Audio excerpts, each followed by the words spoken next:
Okay, let's talk about salt, but probably not in the way you're used to. For years, all we've ever heard is cut back, cut back. But what if the real danger for some of us is actually getting too little?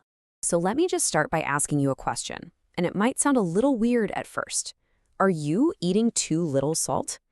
I know, we're so used to hearing the warnings about eating too much salt, but have you ever stopped to consider if you might be on the other side of that? Look, we all get it. Piling on the salt isn't great. But here's the thing. Swinging too far in the other direction and cutting out way too much, that can be just as dangerous for your health. Seriously.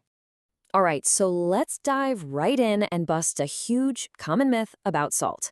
This is one of those beliefs that so many of us have just accepted as fact, but it could quietly be doing more harm than good.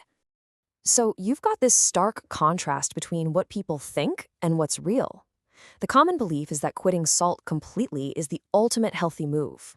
But the reality? The truth is that getting too little salt is also incredibly harmful. The crucial takeaway here isn't about elimination. It's all about balance. This probably makes you wonder, okay, why, right? If we're always warned about too much salt, why is having too little so bad? Well, it's because salt, or to be more specific, the sodium in it, is an absolutely essential mineral.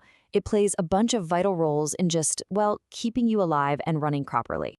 So, salt has some pretty major jobs in the body. First off, it's absolutely key for keeping your blood pressure under control. It also helps manage your fluid balance. Second, your entire nervous system relies on it to send electrical impulses. To put it simply, no salt, no nerve signals.